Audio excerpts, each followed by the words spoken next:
Hello my students, मैं Sunil sir आपका स्वागत करता हूं अपने यूट्यूब चैनल डीसी अकेडमी में। तो स्टूडेंट्स, आज के इस लेक्चर में हम लोग बात करेंगे पैराग्राफ 4 की, जिसको हमें इंग्लिश में ट्रांसलेट करना है। ये पैराग्राफ जो है देखने में आपको आसान लग रहा होगा क्योंकि ये प्रेजेंट टेंस है, पर इसके कुछ वर्ड्स हैं, कुछ मीनिंग्स ऐसी हैं जो आपको एग्ज़ाम में परेशान कर सकती हैं। तो स्टूडेंट्स, अगर इस प्रकार का कोई पैराग्राफ आपके एग्ज़ाम में आ जाता है तो उसको किस प्रकार से इंग्लिश में ट्रांसलेट करते हैं, आइए आज इस वीडियो में हम लोग इसको समझते हैं। तो वीडियो को एंड तक देखिएगा जिससे ये आपको समझ में आ जाए। तो आइए स्टार्ट करते हैं, बात करते हैं सेंटेंस नंबर 1 की। तो देखिए, सेंटेंस नंबर 1 कह रहा है कि वृक्षों और व्यक्तियों में बहुत अधिक समानता है।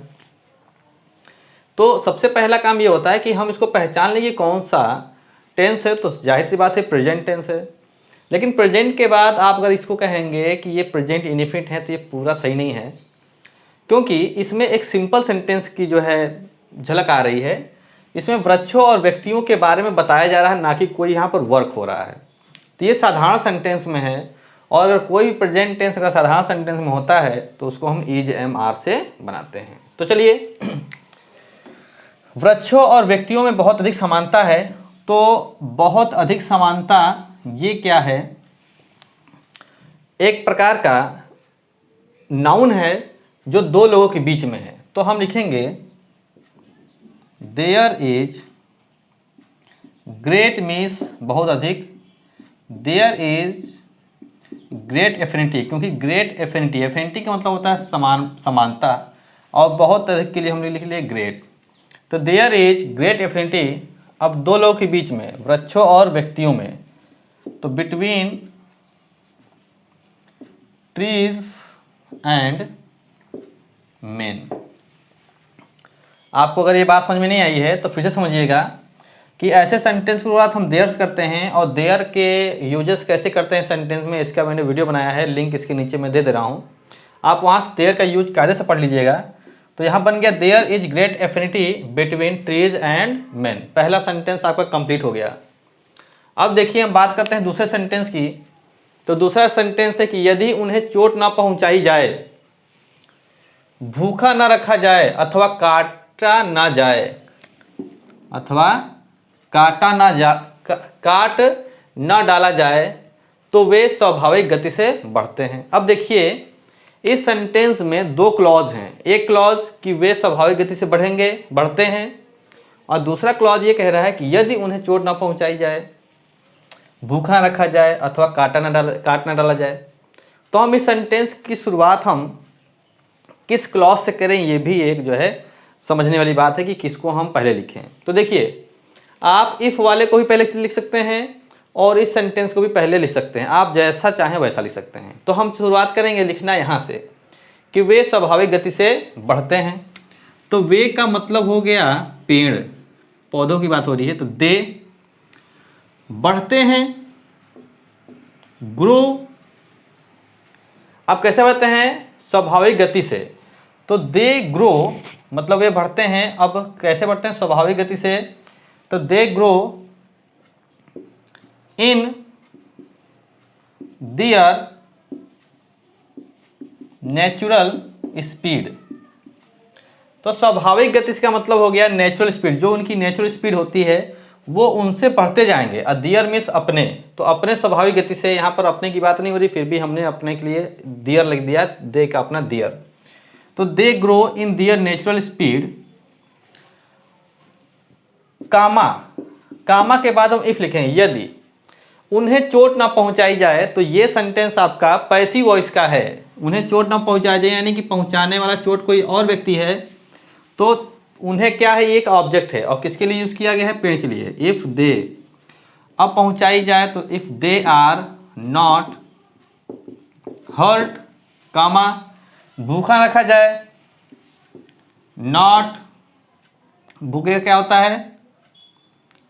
स्टार्व्ड, स्टार्व माने भूखा रखना। तो हम कहेंगे if they are not hurt, comma not starved, अथवा काट ना डाला जाए, और कट डाउन। तो ये हो गया आपका जो है सेंटेंस।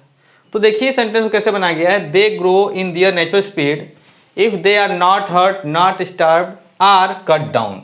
तो यहाँ पर आप नेचुरल की जगह पे सेम कर सकते हैं और स्पीड की जगह पे क्या कर सकते हैं, पेस कर सकते हैं।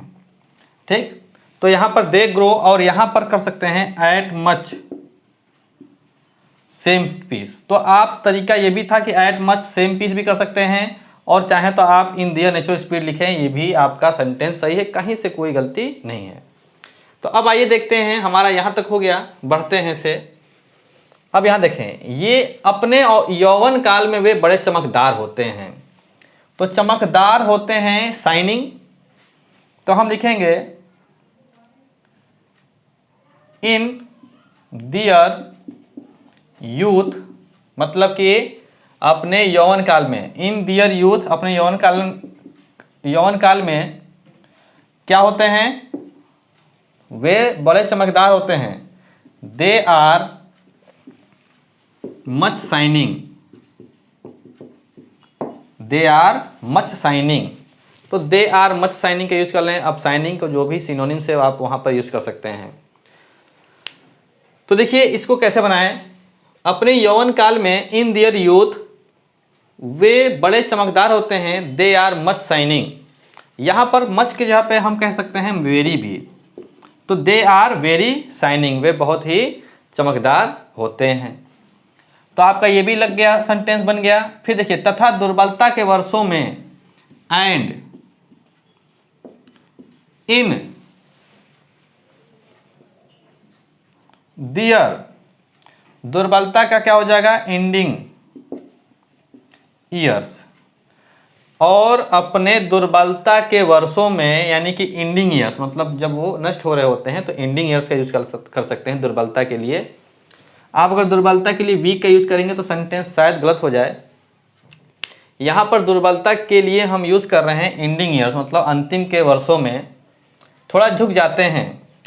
तो and in their ending years they bent a little. अब देखिए यहाँ पर और भी क्या क्या मीनिंग यूज की जा सकती है। देखिए बेंट के यहाँ पे आप स्टूप लिख सकते हैं, स्टूप माने भी झुकना होता है, और एंडिंग का मतलब हो जाएगा डिक्लाइनिंग, डिक्लाइनिंग ईयर्स। तो देखिए अंतिम वर्षों के लिए आप डिक्लाइनिंग का यूज़ कर सकते हैं एंडिंग जगह पे, और झुकने के लिए हम स्टूप का यूज़ कर सकते हैं। तो जनरली क्या होता है कि हमको ये याद नहीं रहता है डिक्लाइनिंग और स्टूप, तो हम एंडिंग ईयर्स और बेंड का यूज कर सकते हैं। आमतौर पे यही स्टूडेंट करेंगे भी, तो आप कर सकते हैं, कोई गलत नहीं होगा। फिर आगे हम बात करते हैं कि वे याद करते हैं। तो वे याद करते हैं मीन्स दे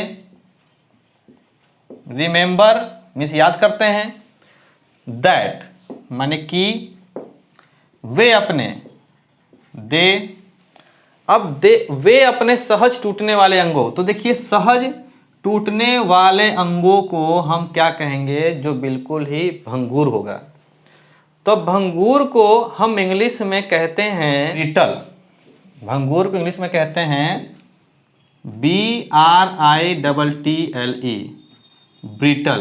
ब्रिटल का मतलब होता है भंगुर, और इसका एक एंटोनिम्स होता है रिजिड, कठोर। तो यहां पर क्या होगा कि दे रिमेंबर, वो याद करते हैं, दैट दे, कि वे अंगों को धूप में फैलाते हैं। फैलाते हैं तो चलिए फैलाने का हो जाएगा स्ट्रेच्ड,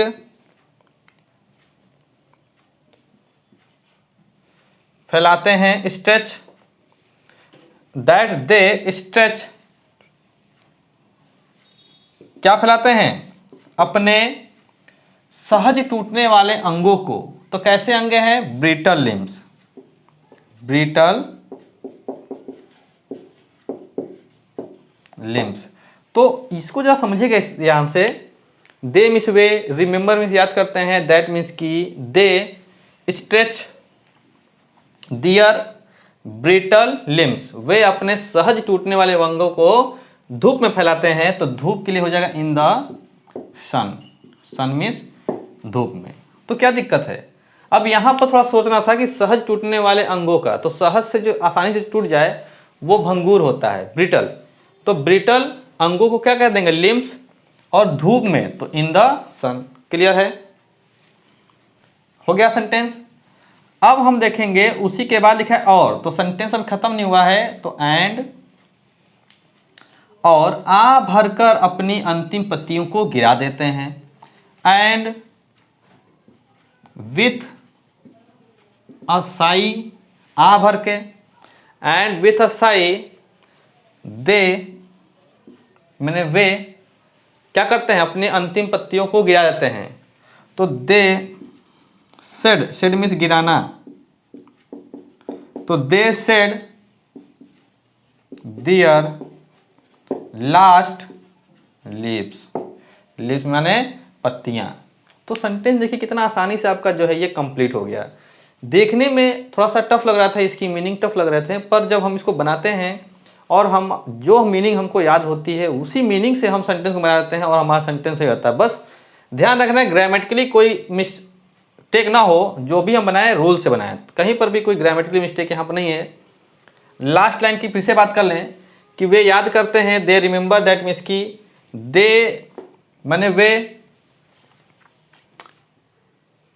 दे स्ट्रेच फैलाते हैं दियर ब्रिटल लिम्स, अपने सहज आसानी से टूट जाने वाले लिम्स को, इन द सन, सूर्य की रोशनी में, धूप की रोशनी में।